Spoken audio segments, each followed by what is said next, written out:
Oke, selamat malam dan salam sejahtera untuk kita semua, kakak adik, bapak ibu, dan rekan-rekan mahasiswa Universitas Terbuka yang saya hormati ya. Jadi kita alhamdulillah bisa bertemu lagi dalam keadaan sehat walafiat pada web kedua ini. Kita sedikit akan diskusi tentang membuat kutipan langsung dan tidak langsung beserta sumber referensinya ya. Jadi memang dalam dunia akademik ini kita itu pasti harus menulis tanpa menulis itu pasti wajib menggunakan kutipan gitu ya. Nah, kutipan itu ibaratnya seperti kita berjalan ya dengan adanya arah gitu ya. Kenapa? Karena kan kalau kita menulis karya ilmiah ya di dalam metodologi penelitian ini kita mengembangkan ilmu pengetahuan. Ilmu pengetahuan itu pasti harus ada dasarnya ya. Nah, jadi dasarnya itu dari ilmu pengetahuan sebelumnya. Bisa dari buku, bisa dari jurnal, ataupun bisa juga dari artikel ya, atau buku-buku dari buku-buku pusat data statistik juga bisa gitu ya. Nah, jadi hari ini sedikit menyinggung ya tentang kutipan ini. Jadi mau tidak mau namanya kita seorang penulis atau kita membuat karya ilmiah, pasti kita akan mengutip ya. Justru kalau kutipannya semakin banyak, semakin bagus ya. Jadi jangan jangan gengsi, jangan malu untuk menambahkan kutipan di dalam karya ilmiah dari Bapak Ibu, Kakak adik semua yang ada di sini gitu ya. Oke. Nah, untuk membuat kutipan ini ada tekniknya gitu ya, tidak asal-asalan bikin begitu saja gitu ya, tapi jelas ada tekniknya supaya kita nanti tidak dianggap sebagai plagiat ya. Nah, jadi bisa dilihat di sini ya, tujuan pembelajaran hari ini ya kurang lebih seperti ini ya, teman-teman ini diharapkan mampu menjelaskan perbedaan antara kutipan langsung dan kutipan tidak langsung ya. Kapan kita harus menggunakan kutipan secara langsung ya. Kutipan secara langsung ini kurang lebih kata-katanya itu kata-kata dari penulis aslinya itu kita pertahankan gitu ya. Nah, kapan juga kita menulis kutipan secara tidak langsung? Biasanya kutipan tidak langsung ini kita mengenalnya sebagai istilahnya parafrase ya. Jadi kita membaca suatu definisi, suatu karya ilmiah ataupun adanya pernyataan lalu kita tulis ulang tanpa mengubah maknanya. Nah, jadi dengan memahami perbedaan ini, insya Allah tulisan kita semua akan lebih lebih terlihat ilmiah dan tidak terlihat seperti hasil salin tempel gitu ya. Nah, kemudian yang kedua ini juga menulis kutipan dengan gaya bahasa akademik yang benar ya. Nah, jadi kita belajar bagaimana menulis kutipan secara formal, secara objektif dan konsisten sesuai dengan tata cara ilmiahnya. Kita harus menggunakan bahasa yang memang ilmiah, bukan bahasa gaya pribadi gitu ya, atau juga kita ya intinya menggunakan bahasa Indonesia yang baik dan benar gitu ya. Kemudian juga kita nanti bagaimana cara menyusun sumber referensi sesuai gaya citasinya ya. Ada APA dan juga ada Harvard Style gitu ya. Nah, nanti ini kurang lebih ada perbedaannya tapi tidak terlalu banyak gitu ya. Biasanya kalau di universitas terbuka ini biasanya APA gitu ya, APA 7 ya. Karena paling sering digunakan juga ya di dalam penelitian sosial dan pendidikan ya. Kemudian yang keempat ini kita menghindari plagiarisme melalui teknik parafrase yang tepat. Jadi kita ketahui bahwa plagiarisme adalah suatu kesalahan yang fatal dalam penulisan ilmiah. Bukan hanya melanggar etika saja, tapi plagiarisme itu bisa membatalkan karya akademik kita semua. Jadi oleh karena itu kita akan belajar bagaimana menulis ulang ide orang lain dengan bahasa kita sendiri ya. Tapi tetap menghormati sumbernya dengan mencantumkan kutipan dan referensi yang benar. Nah, jadi keempat kemampuan inilah yang akan menjadi output pembelajaran kita hari ini. Kalau kita menguasai semuanya, maka kita bukan hanya bisa membuat kutipan dengan benar, tapi juga akan mampu menulis proposal ataupun skripsi dan karya ilmiah dengan etika dan kredibilitas yang tinggi. Nah, kita masuk dulu ke definisi dari kutipan ya. Jadi, kutipan itu di sini katanya pengambilan kalimat, gagasan, atau pendapat dari sumber lain, baik itu buku, jurnal, maupun artikel ilmiah yang digunakan untuk menguatkan argumen atau menjelaskan teori dalam tulisan kita semua. Tujuannya bukan hanya untuk menunjukkan bahwa kita membaca banyak referensi, tapi juga untuk menghargai pemikiran orang lain dan menjaga kejujuran akademik. Ya. Insya Allah, dengan mencantumkan kutipan secara benar, kita menunjukkan bahwa tulisan kita berbasis pada pengetahuan ilmiah yang sudah ada, bukan berdasarkan opini pribadi. Ya. Nah, jadi intinya kutipan adalah jembatan antara ide peneliti terdahulu dan pemikiran kita sendiri dalam membangun karya ilmiah yang bisa dipercaya atau kredibel. Tujuannya apa gitu ya di sini? Yang pertama itu untuk menguatkan argumen dari penulis. Intinya, kutipan itu digunakan untuk memberi dasar ilmiah pada pendapat atau pernyataan kita sendiri. Misalnya nih, kita bisa menulis, contohnya apa ya? Konflik kerja dapat menurunkan kepuasan kerja, misalnya gitu ya. Nah, saya katakanlah kalian menulis gitu ya, atau saya melihat ya dari mahasiswa gitu ya, biasanya di sini saya suka melihat gitu ya di sini ada isinya misalnya gini, konflik kerja dapat menurunkan kepuasan kerja. Misalnya saya membaca ada mahasiswa menulis seperti ini gitu ya. Nah, kalau menurut saya pernyataan ini saja tidak cukup ya, karena ini terlihat hanya seperti opini pribadi ya.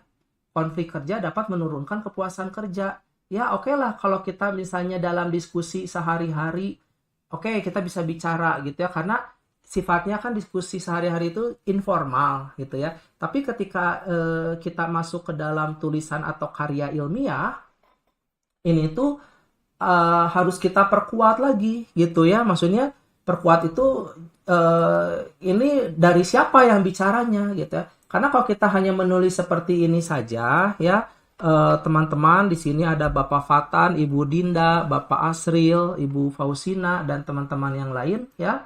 Ini nanti saya akan menganggapnya sebagai opini gitu. Nah, jadi yang bagus itu harusnya yang seperti apa? Nah, misalnya harusnya begini, misalnya penelitian yang dilakukan oleh Robbins dan Judge misalnya ya 2017 misalnya ya, menunjukkan bahwa konflik kerja memiliki hubungan yang negatif dengan kepuasan kerja. Nah, jadi kalau kita menulisnya seperti ini terlihat, oh ini terlihat hasilnya ilmiah karena kita menulisnya itu berdasarkan penelitian terdahulu gitu dari Robbins dan juga Judge. Kalau yang ini kurang tepat, makanya saya tulis warna merah saja gitu ya. Nah, artinya dengan adanya kutipan ini argumen kita menjadi lebih kuat, lebih logis dan dapat dipertanggungjawabkan secara ilmiah gitu. Ya, bisa diikuti tidak Bapak Fatan Burhanuddin maksudnya ini? Siap, bisa Pak. Coba diulang lagi, saya ingin tahu pemahamannya. Kalau di pernyataan pertama itu kurang ilmiah karena terkesan cuma opini pribadi saja Pak. Tapi kalau di pernyataan kedua karena didasarkan pada penelitian oleh Robbins dan Judge, jadi lebih cukup atau lebih kuat pendapatnya karena didasari oleh penelitian yang sebelumnya. Seperti itu Pak. Ya, betul ya. Nah, seperti itu ya. Jadi boleh sebanyak-banyaknya kita mengutip satu kalimat, misalnya satu paragraf ada 4 kalimat atau ada 5 kalimat, terus kita dalam satu paragraf itu 5 kalimatnya itu lima-limanya kita kutipan dari si A, dari si B, si C, si D, si E, nggak apa-apa gitu ya. Namanya juga karya ilmiah gitu. Nah, gitu ya teman-teman ya. Justru semakin banyak kutipan, semakin bagus kalau kita konteksnya karya ilmiah ya. Beda kalau misalnya kalian bikinnya novel, kalian bikinnya buku referensi, ya beda gitu ya. Kalau karya ilmiah justru semakin banyak kutipan, semakin bagus, memperlihatkan kalau kita ini membaca dari penelitian terdahulu atau buku atau artikel sebelumnya gitu ya. Nah, yang kedua ini mengakui ide penulis aslinya ya. Jadi setiap kali kita menggunakan pemikiran, teori atau data orang lain, kita wajib menyebutkan sumbernya ya. Wajib menyebutkan sumbernya ya. Ini bukan sekedar aturan teknis saja, tapi juga bentuk etika akademik dan penghormatan terhadap karya ilmuwan yang lain. Dengan kita mengutip, kita menunjukkan bahwa kita tidak mengklaim ide dengan orang lain sebagai milik kita sendiri, ya. Jadi ini kita sebut sebagai apa? Kejujuran ilmiah, gitu. Ya, ini tuh kita sebut sebagai kejujuran ilmiah. Karena yang namanya kita menulis karya ilmiah itu kan kita pembaca, misalnya ya, saya sebagai pembaca. Kalau misalnya saya tidak tahu ya ini tulisannya siapa karena tidak dicantumkan, ya mungkin saya akan menganggapnya si pengarang ini saja yang menulis, padahal sebelumnya kan ini gitu ya, dia ngutip dari siapa gitu. Bisa diikuti ya Bapak Fatan ya. Ibaratnya seperti inilah, kalau saya baca gitu ya, katanya kalau di China itu sekarang yang jadi influencer, misalnya influencer kesehatan, influencer finansial gitu, membicarakan gitu ya tentang finansial, tentang kesehatan dan yang lain-lain, itu katanya wajib yang sudah punya sertifikasi gitu. Nah itu bagus kalau menurut saya. Jadi nggak semua orang bisa asal ngomong, asal jeplak gitu aja. Kalau influencer itu kalau di internet kan, saya sering gitu melihat gitu ya, nggak hanya influencer saja tapi dari artikel juga ya, suka dia bahasanya itu sama persis, padahal itu sumbernya itu sebelumnya saya juga udah pernah baca dari artikel-artikel yang berbahasa Inggris misalnya. Jadi di internet itu udah banyak yang asal jeplak-jeplak gitu aja gitu, nulis-nulis gitu. Eh, Padahal itu sumbernya itu dari ada sumber sebelumnya gitu. Gitu ya, itu tuh nggak boleh gitu. Sebetulnya itu juga nggak boleh. Nah itu kalau di China itu sekarang kan sudah ada gitu ya peraturannya sama presidennya, itu bagus kalau menurut saya gitu ya. Karena sekarang kan kita nggak tahu ini orang ngomongnya benar atau salah. Bahkan banyak juga kan influencer kesehatan. Oh ini bagus, kita harus gini gini gini. Nanti kita lihat lagi influencer kesehatan yang lainnya ternyata berbeda pandangan. Ternyata besok-besoknya ternyata influencer kesehatan itu sudah bye-bye gitu ya, sudah pergi untuk selamanya karena dia dietnya salah misalnya gitu. Nah itu saya sering melihat hal seperti itu gitu ya. Gitu ya Bapak Fatan. Nah kemudian yang ketiga itu menunjukkan dasar teori atau penelitian sebelumnya. Nah jadi kutipan juga berfungsi untuk menunjukkan posisi penelitian kita di dalam peta pengetahuan yang sudah ada. Nah, jadi dengan mengutip hasil penelitian terdahulu, kita menunjukkan bahwa kita memahami apa yang sudah diteliti, apa hasilnya, dan di mana letak celah penelitian kita. Itu ya. Misalnya contohnya kalau teman-teman ini ya menunjukkan dasar teori, misalnya contohnya gini. Beberapa penelitian sebelumnya menunjukkan bahwa konflik kerja memengaruhi kepuasan kerja. Menurut Fitriani 2020 dan misalnya Hasan 2021 gitu. Namun belum banyak yang meneliti konteks guru di wilayah Bandung Selatan misalnya. gitu ya. Nah, kalau kita melihat ini ya, kalau kita melihat pernyataan ini, kan di sini katanya menunjukkan dasar teori atau penelitian sebelumnya. Nah, dasar teorinya itu yang mana? Yang ini. Beberapa penelitian sebelumnya menunjukkan bahwa konflik kerja mempengaruhi kepuasan kerja. Nah, ini penelitian sebelumnya gitu ya.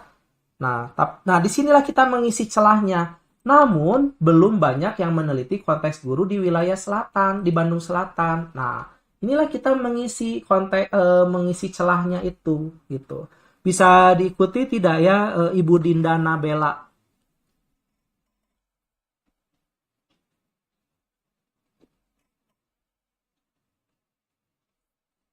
Tidak ada. Bapak Azril Febrian. Baik, Pak. Ya, coba diulangi lagi yang poin nomor 3 ini maksudnya apa ya? Jadi dalam membuat satu karya ilmiah, kita harus menunjuk satu dasar yang berasal dari penelitian sebelumnya. Contohnya dari kalimat contoh nomor 3, Pak, beberapa penelitian sebelumnya menunjukkan bahwa konflik kerja mempengaruhi kepuasan kerja Fitriani 2020 dan Hasan 2021. Nah, namun di situ ada celah yang bisa kita teliti, yaitu namun belum banyak yang meneliti konteks guru di wilayah Bandung Selatan. Jadi itu celahnya, Pak, di kalimat terakhir. Nah, jadi betul ya. Terima kasih Bapak Azril Febrian gitu ya. Ini tuh dengan kita mencantumkan dua gini ya, Fitriani dan Hasan. Berarti artinya kan si peneliti ini sudah membaca sebelumnya. Katakanlah misalnya dia mau meneliti tentang konflik kerja misalnya ya. Nanti saat dia bikin skripsi atau karya ilmiah itu dia mau meneliti tentang konflik kerja, dia tertarik gitu ya dengan konflik kerja. Nah, dia kan memperlihatkan kalau dia itu sebelumnya sudah membaca gitu dari penelitian sebelumnya. Oke lah, hasilnya seperti ini. Nah, sekarang dia ingin melakukan penelitian ya di sekolah gitu ya, konteks guru di wilayah Bandung Selatan. Nah, ini sah, justru ini bagus gitu ya. Karena yang namanya ketika kita membuat suatu karya ilmiah itu harus sesuatu yang baru gitu ya, jangan jangan yang sama. Misalnya sebelumnya konflik kerja ditelitinya itu di daerah misalnya guru-guru di daerah Tangerang Selatan misalnya gitu ya. Nah, yang ngapain kita mau melakukan penelitian lagi dengan judul ya variabel yang sama, terus guru-gurunya juga sama, ya itu ya buat apa gitu ya. Nah, di dalam penelitian itu kita justru harusnya boleh nggak apa-apa tentang konflik kerja terhadap kepuasan kerja itu nggak apa-apa asal kita tempatnya di tempat yang lain gitu ya. Siapa tahu kalau kalau misalnya kita menelitinya konteks guru di wilayah Bandung Selatan mungkin hasilnya bisa berbeda gitu ya Bapak Azril. Terima kasih. Nah, seperti misalnya juga misalnya contoh misalnya kalau orang Indonesia misalnya ada bos sama karyawannya. Ketika bosnya itu ngasih jam tangan ke karyawannya, misalnya sebagai hadiah ulang tahun atau rasa terima kasih, misalnya karena karyawannya baik, misalnya ya, maksudnya rajin, loyal, dan seterusnya, ya mungkin kalau orang Indonesia mah ya senang-senang aja gitu ya dikasih jam tangan gitu kan. Tapi kalau misalnya di Jepang dikasih ada bos ya ngasih ke karyawannya hadiah misalnya terima kasih ngasihnya jam tangan, mungkin si karyawan itu akan merasa sakit hati karena beda budaya. Kalau di mereka itu dikasih jam tangan artinya seolah-olah seperti oh mungkin suka telat-telat, padahal kita tahu kalau di Jepang itu mereka orangnya tidak pada suka telat gitu, selalu tepat waktu. Nah, jadi hasil penelitian itu bisa berbeda gitu ya. Ya mungkin ya tergantung dari budaya, dari kebiasaan sehari-harinya juga seperti apa gitu ya. Nah, jadi itulah ada dua perbedaan. Oh, ternyata kalau di Indonesia dikasih hadiahnya jam tangan, seneng. Tapi kalau di Jepang dikasih hadiahnya jam tangan, malah jadi merasa tersinggung. Nah, itu kan hasilnya berbeda gitu. Nah, ya seperti itu. Sama di dalam penelitian juga seperti itu. Kita meneliti sesuatu benar tidak bakalan seperti ini gitu ya. Benar tidak kok kita meneliti kalau konflik kerja itu selalu mempengaruhi kepuasan kerja. Kan yang namanya konflik ya, ada yang mengatakan kalau konflik itu sesuatu yang tabu, sesuatu yang harus dihindari, tidak boleh ada, memalukan sifatnya. Tapi mungkin kalau di perusahaan lain justru harus ada konflik ya. Justru kalau tidak ada konflik, adem ayem aja, ya kapan majunya ini perusahaan. Nah, jadi gitu ya. Jadi ada beda-beda pemikiran gitu ya. Tergantung dari konteksnya di mana gitu kita melakukan penelitiannya. Seperti itu ya Bapak Azril dan juga Bapak Fatan ya. Oh, kalau misalnya di kalau misalnya di sekolah kita menelitinya di sekolah atau di kantor, gaya kepemimpinan yang otoriter itu buruk ya, tidak bisa diterapkan. Tapi kalau misalnya di dunia seperti kepolisian, tentara, justru kan pemimpinnya sifatnya harus otoriter gitu ya. Jadi bisa ya berbeda-beda gitu ya hasilnya. Nah, seperti itu ya teman-teman ya. Secara logikanya kan begitu ya. Nah, jadi kita balik lagi ya, kutipan itu kaitannya sama etika akademik ya. Artinya kita menghormati keaslian ide, menghargai karya orang lain, dan bertanggung jawab atas tulisan kita sendiri ya.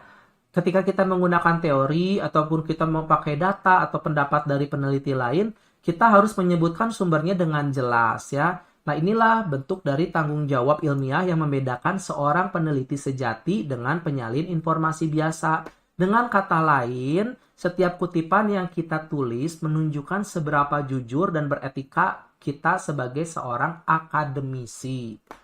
Gitu ya.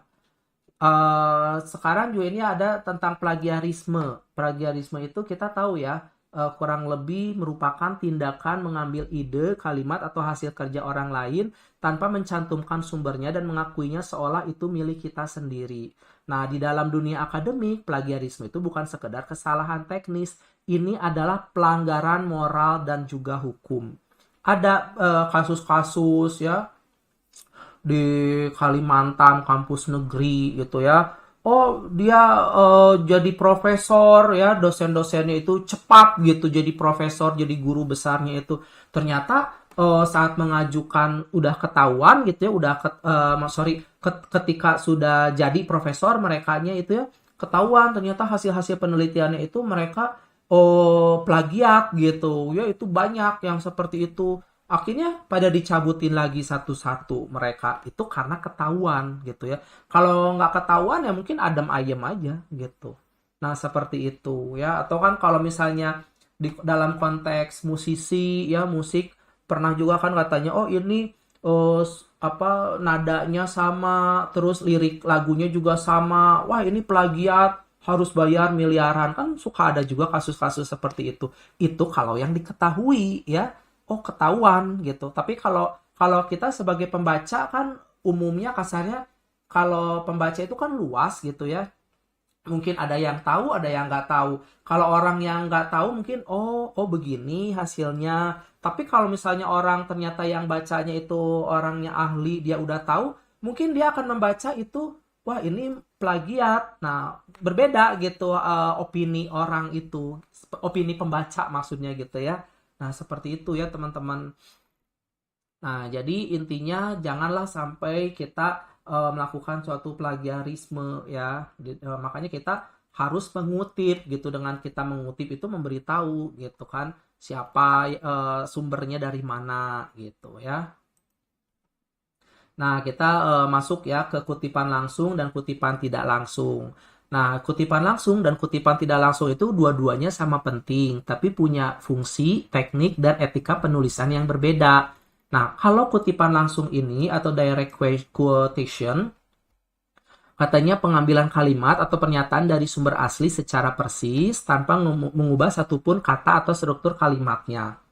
Nah, kenapa kita bisa melakukan kutipan langsung ini gitu ya? Karena mungkin misalnya kalimat aslinya sudah sangat kuat ataupun jelas, atau kita menggunakan definisi definisi yang diciptakan oleh si pencipta aslinya gitu ya.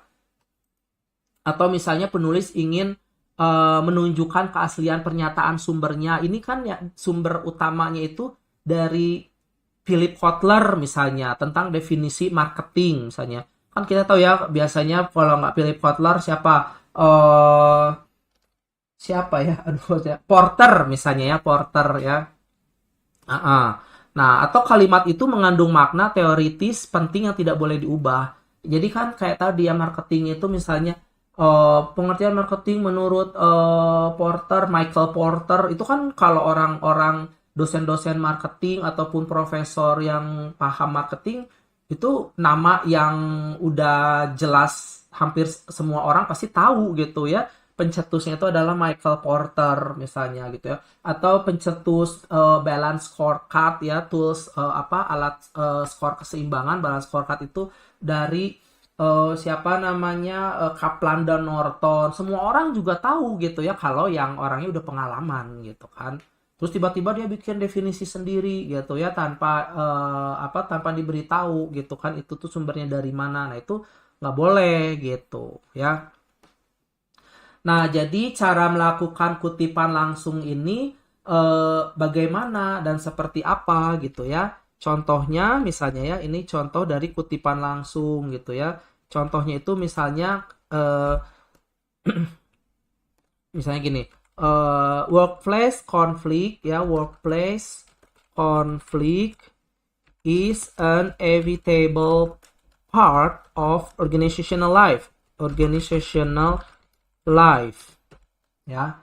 Nah, ini kalian baca dari Robbins dan Judge gitu ya. Terus udah gitu kalian mau mengutip misalnya gitu ya. Kalian mau mengutip ya. Nah, kalian boleh mengutip langsung juga gitu ya. Cara mengutipnya ini sumber aslinya gitu ya. Ini sumber aslinya dari bahasa Inggris ya. Terus kalau kalian mau mengutip misalnya gini boleh ya. Misal contohnya menurut Robbins dan Judge gitu ya dan Judge 2017. Nah, misalnya. Terus kalian copy ini yang aslinya gitu ya. Nah, itu misalnya halaman 120 misalnya gitu ya. Nah, ini bisa kayak gini gitu ya. Atau bisa juga kalian nulisnya gini juga 2017 120 misalnya ininya dihilangkan misalnya. Nah, ini juga boleh ya. Jadi ini yang benar ya kayak gini ya kalau kita mengutip secara langsung gitu ya. Nah, jadi penting ya kalian harus ada tanda petik duanya gitu di sini gitu ya. Nah, kayak gitu ya. Contoh aja ini seperti ini ya. Atau contoh lain kutipan langsung itu misalnya isi Al-Qur'an ya, misalnya Al-Qur'an atau kitab suci Alkitab ya misalnya surat apa ayat berapa misalnya kita ya tulis aja gitu ya. Nah, baru kita bisa kembangkan gitu kan biasanya menurut siapa sih Habib atau siapa ya orang-orang yang ahli tafsir, hanya orang-orang yang ahli tafsir aja kan yang boleh mengembangkannya itu gitu ya. Tapi tetap gitu kan kita mengutipnya secara langsung gitu kan. Apa ayat suci Quran ayat berapa gitu ya, surat berapa. Nah, itu contoh dari kutipan langsung, contoh lainnya. Kalau kutipan yang tidak langsung itu kita mengenalnya sebagai parafrase ya. Pengambilan ide, makna atau hasil pemikiran dari sumber lain namun ditulis kembali dengan kata-kata kita sendiri ya. Jadi kita tidak menyalin teks aslinya tapi menuliskan ulang gagasan itu dengan bahasa kita sendiri gitu ya. Misalnya contohnya itu misalnya ya contoh di sini ya. Contoh dari kutipan tidak langsung itu ada teks asli ya misalnya work conflict negatively affects job satisfaction and employee commitment. Misalnya ada seperti ini ya. Tadi kan Robbins and Judge ya, Robbins and Judge misalnya 2017 125 halaman 125. Nah, misalnya kan kayak gini ya. Terus kita mau melakukan kutipan tidak langsung atau melakukan apa tadi parafrase ya. Caranya jadinya gini misalnya. Robbins dan Judge 2017 mengemukakan bahwa konflik kerja dapat menurunkan kepuasan kerja dan komitmen karyawan terhadap organisasi. Nah, ini ya, ini kutipan yang tidak langsungnya. Jadi kalian tolong diperhatikan pada saat menulis kutipan tidak langsung, di sini tidak perlu dituliskan lagi halamannya, halaman 125, cukup tahunnya saja gitu ya. Seperti itu. Karena kalau halamannya ditulis kan berarti emang benar-benar plek itu tulisan aslinya begitu ya. Tapi kalau nggak nulisin halamannya cuma tahunnya aja 2017 ya itu berarti artinya dia itu mengutip secara tidak langsung. Bisa diikuti tidak Ibu Fauzana Dina?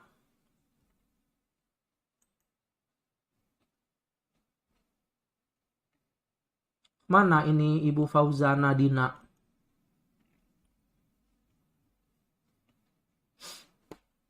Melia Agustina. Pada diam ya. David Chandra mana?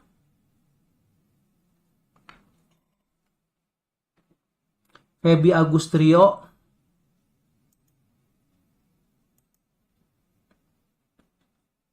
Berarti ini nggak pada masuk ya. Nanti saya absen nggak pada masuk berarti ya. Patan Burhanuddin mana? Siap hadir, Pak. Melia. Azril Febrian. Hadir, Pak. Hadir, Pak. Ya coba Melia tolong dijelaskan kembali ini maksudnya apa?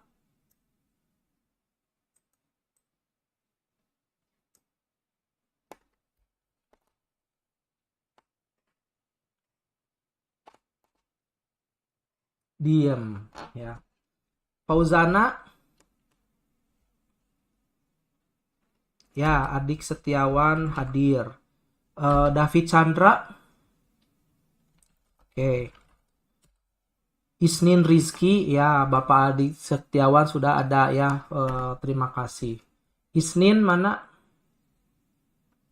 Feby. Dinda. Hadir, Pak. Coba tolong dijelaskan Dinda, ini slide PowerPoint yang halaman ini maksudnya gimana? Dijelaskan ulang semuanya. Dari yang kutipan langsung ya, Pak? Ya, Atau yang dua-duanya coba oke. Oke, Pak. Jadi kalau kutipan langsung itu kutipan yang diambil dari ahli atau pengutipnya langsung tanpa merubah kalimat atau makna. Terus kalau kutipan langsung biasanya menggunakan tanda petik 2 pada kalimatnya. Kalau kutipan tidak langsung itu ialah kutipan yang mengambil ide atau makna dari sumber lalu menulisnya dengan kalimat kita sendiri. Ya coba kasih contohnya kapan kita pakai kutipan langsung, kapan kita pakai kutipan tidak langsung.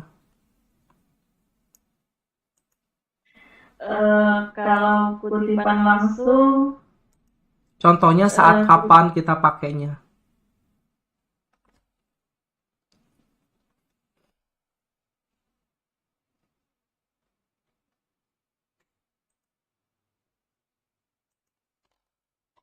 Atau mungkin temennya yang lain ada bisa menambahkan kapan kita pakai kutipan langsung ataupun kutipan tidak langsung. Teman yang lain siapapun juga boleh ya. Ini kita terbuka aja diskusinya.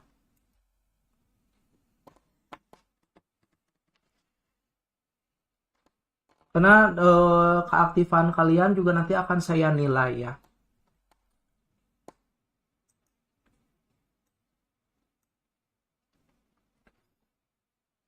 Ya gimana Azril?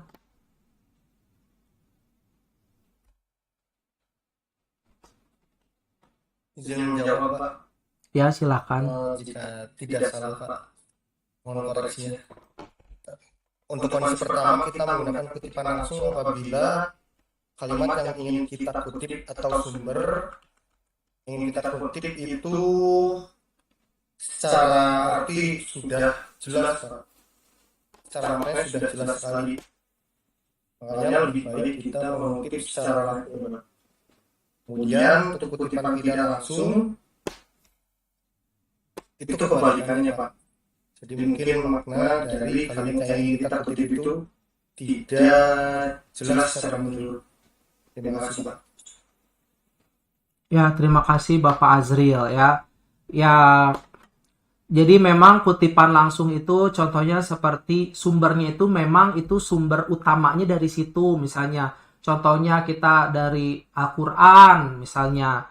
Atau itu kan nggak bisa ya, kita kan pasti harus ngutip secara langsung kan kalau ayat suci Quran itu. Atau kita misalnya mau menggunakan suatu teori, misalnya tadi teorinya konflik kerja atau teori tentang pemasaran, manajemen pemasaran.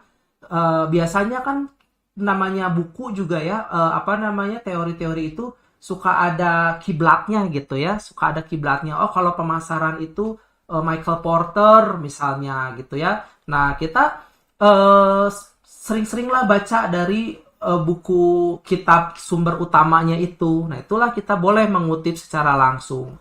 Kalau kutipan tidak langsung itu idenya ada ya, maknanya ada, tapi kita tulis sendiri dengan kata-kata kita sendiri gitu ya. Misalnya kita mau melakukan penelitiannya tentang manajemen pemasaran misalnya gitu ya, digital marketing misalnya, tentang digital marketing. Nah kan artinya kita harus tahu dulu ya definisi digital marketing itu apa sih. Oh dari buku A definisinya digital marketing ini adalah ini, dari buku B digital marketing adalah ini, C ini, D ini. Bisa aja kita menggabungkan 4 pengertian itu, kita mengutip ulang kembali, misalnya mengutip secara tidak langsung gitu dari 4 definisi yang ada. Nah itu menunjukkan kalau kita itu memang salah satunya sudah membaca buku-buku itu dan kita membuat kembali definisi tanpa mengubah arti utamanya gitu ya.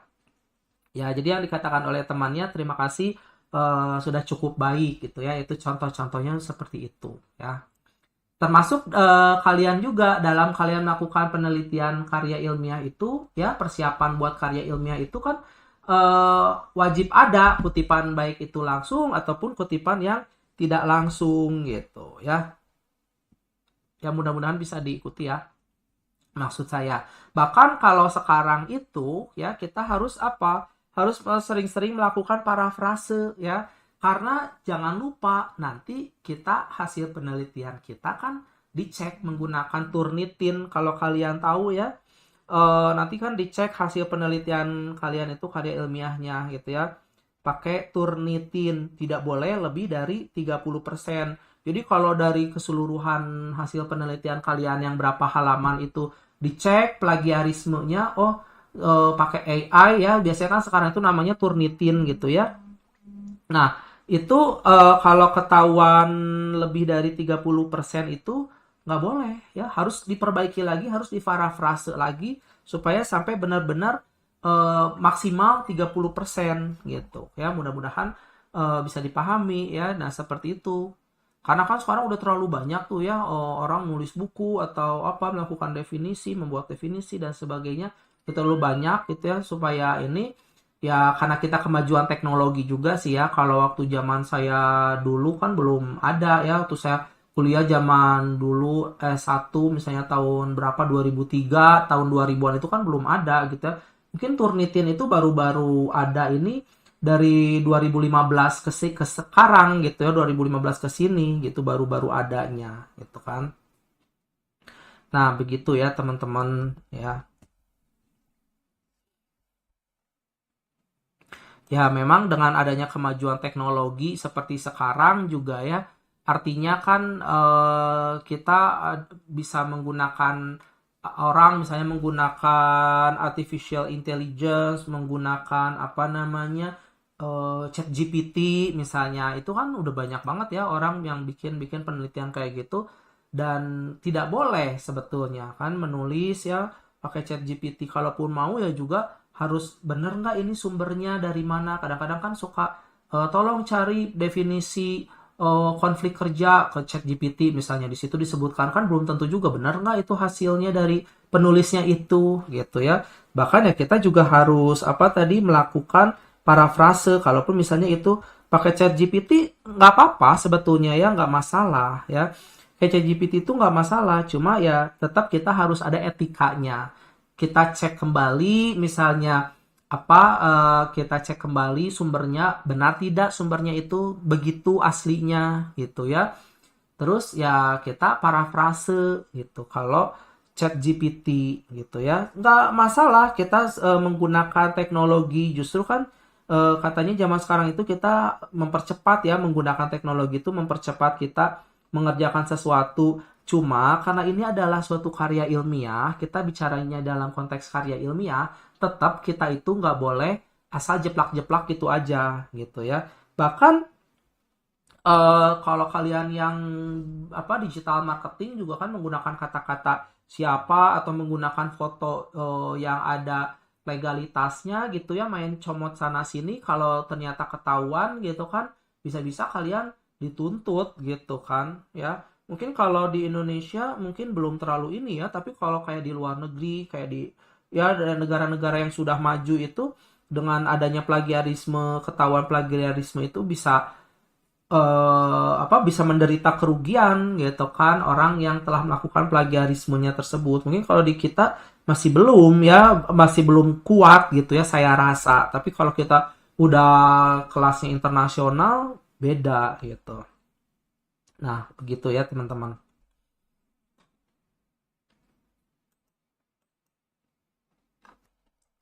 Nah, kemudian di sini kita apa namanya menulis sumber referensi ya.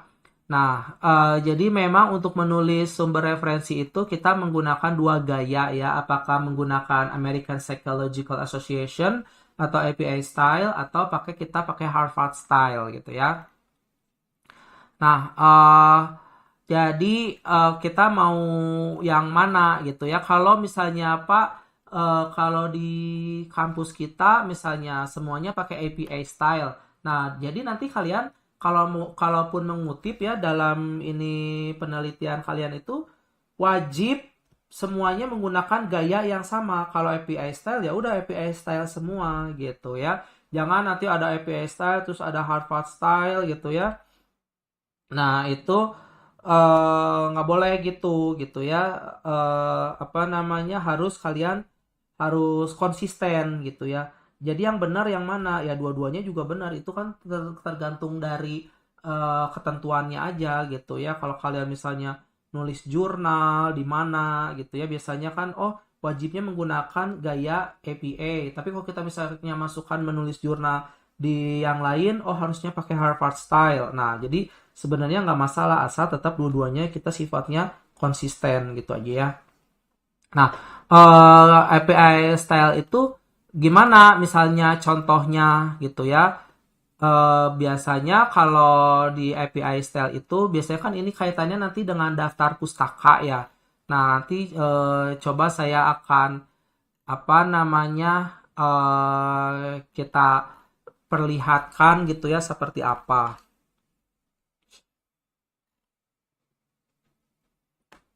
Misalnya kalau API style aja, kalau kita saat mengutipnya ya, misalnya saat mengutipnya, ini saya copy dulu ya. Nah, saat mengutipnya itu kalau API style itu misalnya gini, Rahman 2021 misalnya. Ini kutipan tidak langsung berarti ya, menyatakan bahwa konflik kerja berpengaruh negatif terhadap kepuasan kerja. Halaman 35 misalnya. Nah, kayak gini gitu ya. Bisa modelnya seperti ini gitu ya. Kalau kalian ini ketika mengutip ya, kalau misalnya di daftar pustaka bisa beda lagi ya. Nanti saya akan perlihatkan ya. Ini ya dari di daftar pustaka gimana ya. Tapi ini dulu aja lah kutipan dulu ini. Nah, kalau yang Harvard Style, misalnya kalau yang Harvard Style itu, oh ini udah ada ya. Oh ini ininya daftar pustakanya ini tuh.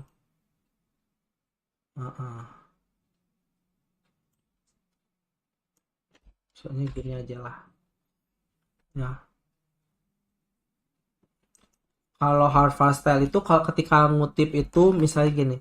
Menurut Sugiono misalnya 2019 metode penelitian kuantitatif digunakan untuk menguji teori yang sudah ada misalnya. Gitu ya. Jadi memang agak kelihatannya kayak mirip-mirip sih ya. Cuma kalian tetap harus aware gitu ya untuk hal-hal yang seperti ini. Karena nanti biasanya ketika kalian persiapan karya ilmiah itu juga ada nanti penilaiannya, penilaian tulisannya bagaimana misalnya gitu. Apakah sudah konsisten belum misalnya gitu. Ada nanti indikator-indikator penilaian masing-masingnya itu gitu ya. Jadi bukan yang kalau saya bicaranya karya ilmiah ya, bukan yang tugas 1 dinilai berapa, tugas 2 dinilai berapa, bukan yang begitu ya. Tapi nanti misalnya tugas 1 udah selesai, dosen pembimbingnya itu hanya ngasih tahu gitu, oh ini kamu salahnya di sini, kamu harusnya begini misalnya. Nah, udah gitu baru nanti di akhir dikasih nilainya itu gitu ya. Nah, gitu ya teman-teman.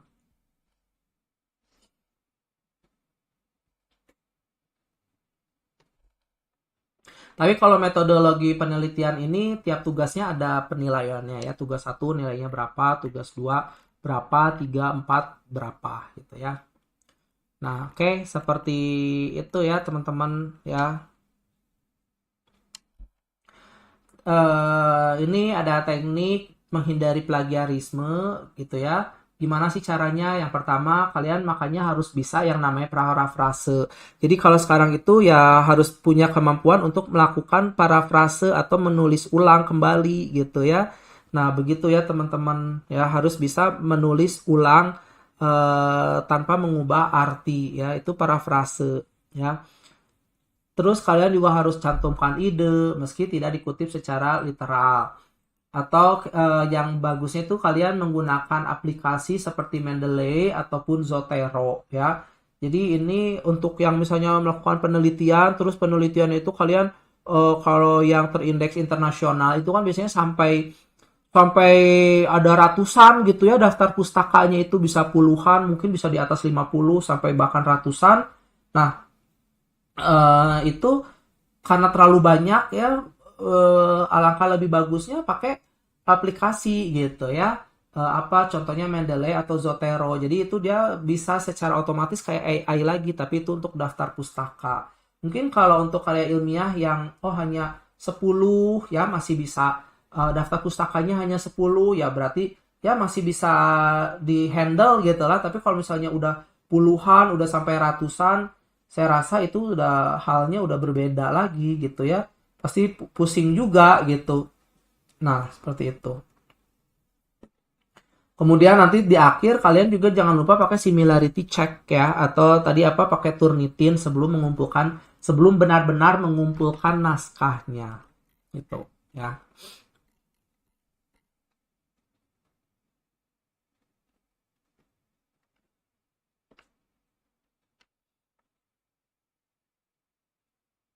Kalau misalnya kalian ini contoh aja ya, pakai parafrase.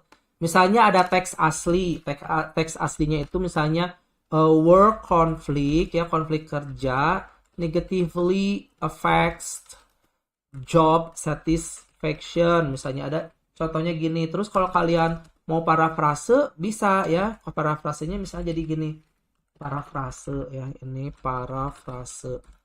Parafrasenya misalnya konflik kerja dapat menurunkan tingkat kepuasan kerja karyawan misalnya. Boleh ya, seperti ini ya, kurang lebih lah. Nah, ini parafrasenya. Kemudian tadi apa? Selalu mencantumkan sumber idenya gitu ya.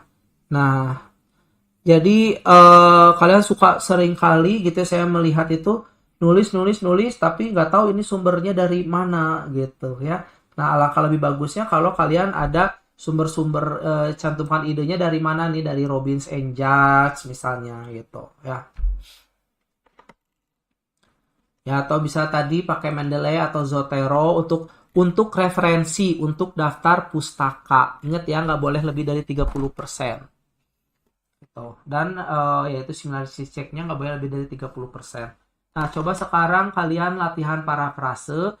Ini ada teks asli, kemudian ada parafrase 1 dan ada parafrase 2. Kira-kira yang benar yang mana, yang salah yang mana, dan alasannya kenapa. Coba sekarang langsung dijawab aja sama Bapak Fatan Burhanuddin. Siapa?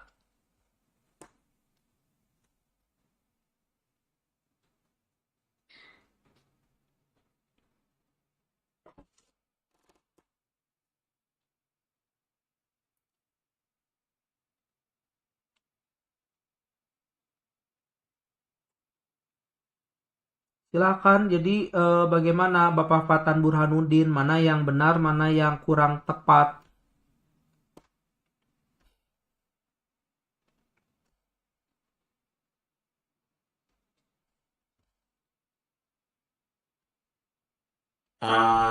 Lebih tepat yang parafrase 2, Pak. Karena ada sumbernya dari Robbins and Jacks. Jadi itu termasuk dalam etika dalam keilmuan, menuliskan sumber terdahulunya. Oke, benar ya. Terus juga ini ditulisnya dalam struktur yang berbeda juga gitu ya.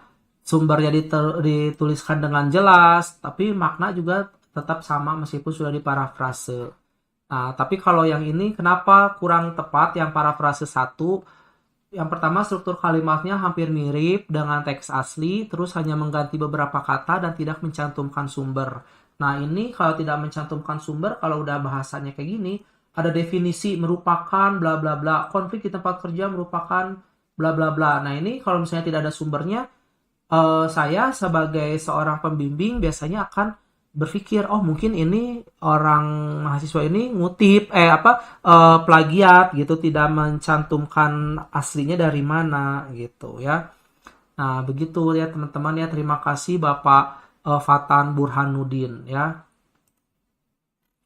Nah, jadi intinya apa? Intinya cobalah dalam penelitian teman-teman nanti lakukan 3 langkah ini ya. Teman-teman harus bisa menulis ulang dengan memahami parafrase ya. Jangan disalin. Salin boleh, tapi nggak boleh semuanya gitu ya. Ya kalau definisi asli gitu ya boleh-boleh aja. Tapi kan kalau di dalam penelitian karya ilmiah kalian yang sebegitu banyaknya, misalnya 10 halaman, ya mungkin nggak mungkin gitu semuanya kutipan langsung gitu kan ya.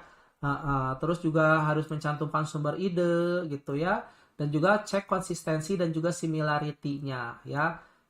Rapikan citasinya, pastikan kemiripannya aman, sehingga kalian harus tahu bahwa kualitas akademik kalian itu merupakan ketelitian dan juga kejujuran ya.